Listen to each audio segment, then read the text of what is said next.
You know, these days when you just don't feel like your best self, you struggle so much with believing in yourself or being confident, then this video is for you. In this video, I'll be sharing 9 mistakes that you might not be aware of that actually hurt your confidence. Let's go. Mistake number 1, seeking external validation. I think we can all agree that external validation feels really, really good. When people say things to us, they're proud of us, we did really well. That just gives us a confidence boost. The problem with this, you need the validation the most, you're probably not gonna get it. External validation is really out of our control. One thing that helped me tremendously is my higher self journal. I have a whole video about this, I will link it below. But technically, I dedicate my time to write down how I want my future self, my higher self, to be. And there is a section called how I want to feel. Write it as it's already there, as it's already happening right now. And what this does is kind of rewiring your brain that it's possible that you already have these qualities within you. You could write things that you want to feel confident, that you want to feel successful, that you want to feel prepared or capable of doing things. There is also a section in this journal where you write down your successes. And when you write down your successes, as small as they seem, as insignificant they may seem, write them down daily. Because if you feel like you need this boost of external validation, look back at all the amazing things that you accomplished. If you're interested in the journal, I will link it below. You can grab it for free. Mistake number 2, fake it till you make it. This one's a little tricky for me personally. However, if that worked for you in the past, please continue to do so. The advice I always got was fake it until you make it. The confidence will come eventually. And I did pretend to be confident. I was pretending to be someone that I wasn't. For me personally, I think it did more harm than good because I felt like I had to put on a mask. And it's almost like I had created this fake identity, if that makes sense. In certain situations, I knew I had to be the confident person because that's how people saw me. On the outside, it was like I had to uphold this standard of being this confident person. And on the inside, I felt completely different. I felt so anxious, I was so nervous, and at some point I was like, this is not for me. I would put myself in situations where I would force myself to be the confident person, if that makes sense. And while taking risks is a great thing to build up the confidence, I will get to that point a little later in the video, it just felt like I was being fake. I don't know any other way to describe it. Maybe you can relate to this. The thing with confidence is it doesn't grow overnight, right? We have to build up on it. And what I would recommend you to do is looking into power poses. No, they won't help you achieve confidence overnight. If you think about people that are confident or that you think are confident, what is their posture? They're not like folded in half and looking on the floor. They're open, they're smiling, they're just really engaged. You can ask yourself the question, what would a confident person do in this scenario? I think that is a little less than fake it till you make it. It's giving you a plan of action in the direction you want to go. You can start with a little bit. If you are afraid of speaking to people, what would a confident person do in a networking event? Maybe they would just stand up straight and smile at other people. As easy as that, like really simple steps, and you don't have to pretend you're like a totally different persona. Which brings me to the next one. Not speaking your truth, not being authentic, not allowing yourself to be heard. Sometimes it seems easier to agree with what everybody else says in order to keep the peace, because we're afraid of disappointing other people, or we might be afraid of that we're not being liked by others. But that is actually hurting yourself so much.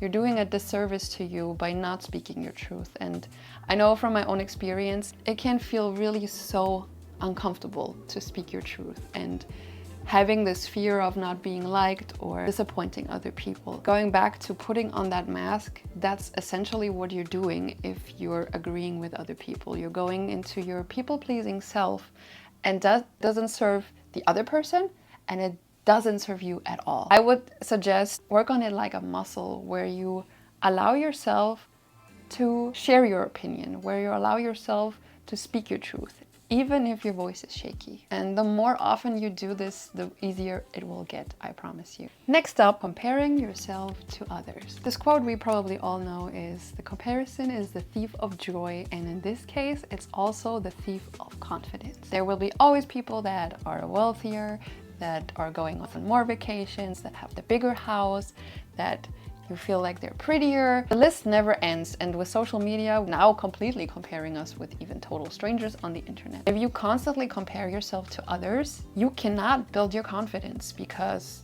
you're always so focused on other people. Focus the lens back to yourself. Focus on what you already have. We attract on what we focus on. If you focus always on the things that you don't have, that other people have, you're creating lack. You're focusing on the lack, and therefore, energetically speaking, you're inviting more of that. So instead, focus on the things you have in your life, things you are grateful for, things that are working out, so you can invite more of that. Because the truth is, the grass is always greener on the other side, and it's always greener on social media. The fear of being seen and judged by others. Sometimes this fear can be so paralyzing that we don't take any action. We're afraid and making up scenarios of how other people will see us, if they're going to judge us, how embarrassing it could be if we fail. And therefore we stay in this comfort zone. But in order to grow, in order to build the confidence, we need to be seen. You need to let go of this fear of being judged. Brené Brown has this quote of getting criticized by other people. She says something along the lines of, you don't want to take criticism from anyone. You want to get criticism from people. She phrases it as being in the same arena as you, meaning people that you look up to, that are doing what you want to do. Don't compare yourself with the audience members that don't know what it takes to do. The audience members, it's easy to point the fingers and say discouraging things or saying things like, that was embarrassing. It's because they don't know what it takes to be in the arena. So choose who you're taking your criticism from very wisely. Another thing that helps is the let them theory. The let them theory is basically, if you catch somebody talking bad about you, if you hear someone gossiping and saying, oh, look at them, they're failing, they're not going to be successful and all of these things, to let them. Because you can't change another person, you can only change yourself. A quote that I like to come back to and remind myself of is, if you catch someone talking bad about you, they can do that, but it doesn't make their light shine any brighter. Which brings me to the next point. Not taking risks. Why is that so important? Because if you stay in your comfort zone, you stay in your bubble, you feel quote unquote comfortable with what you have right now, but there's a nagging voice inside your head that wants a little more, that wants to try new things. Going back to the fear of being seen and judged by others comes along with trying new things, right? Because sometimes we have this really ridiculous expectation of ourselves that every new thing that we want to try or new things we are trying out, we need to be good at right away. That's just not how it is, right?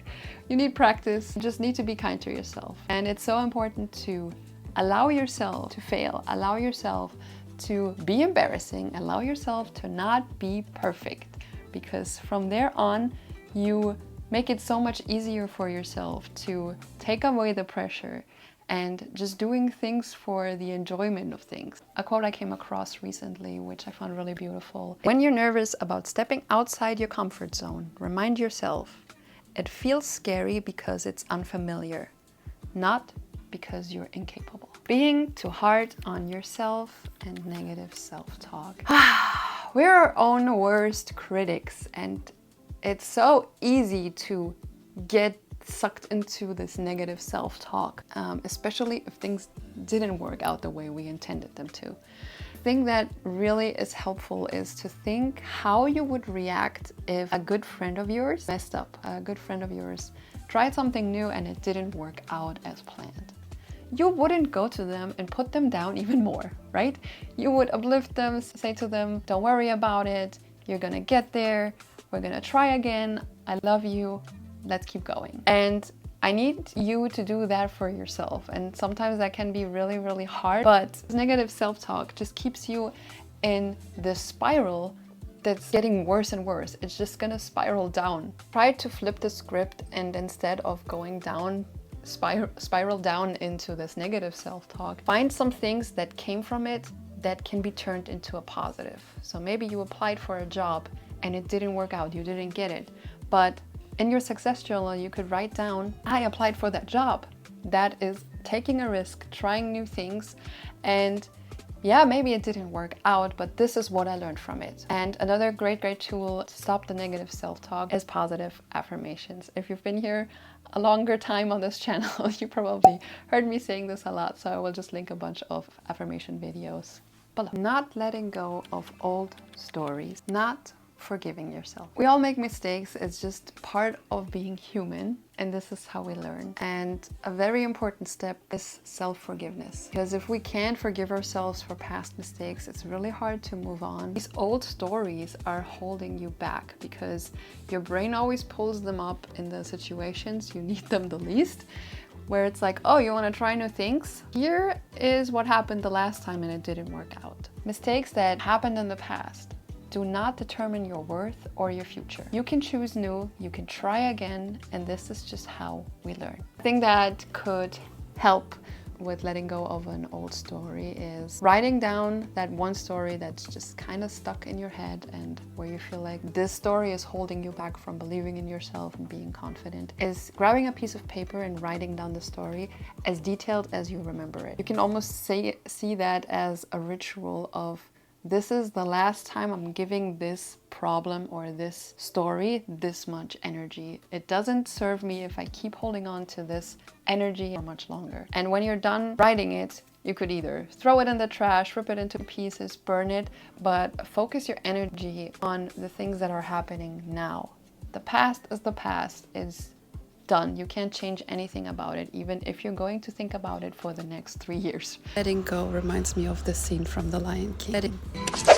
Ow! Jeez, what was that for? It doesn't matter. It's in the past. Yeah, but it still hurts. Oh, yes, the past can hurt. But the way I see it, you can either run from it or learn from it.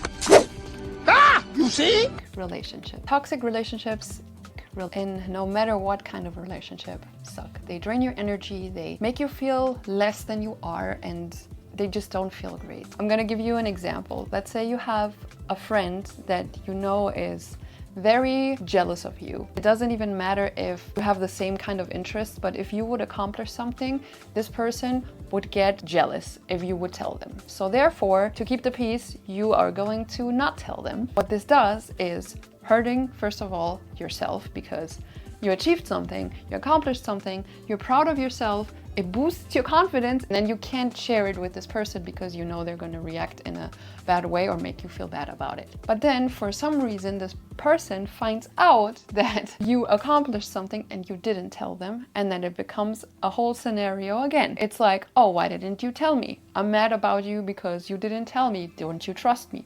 Your initial confidence boost of the accomplishment that you were so proud of gets torn down either way. I know this is often way easier said than done, especially when it comes to family. If you can't cut off the relationship completely, at least make it a habit to distance yourself or limit your time with them. And instead, choose people that you feel great after meeting with them. You have the choice how you're going to spend your time. Why not choose to spend your precious time with people that uplift you, that bring you joy, and where at the end of the day when you come home feel really light. And if you have trouble setting healthy boundaries with toxic people in your life, I think you should watch this next.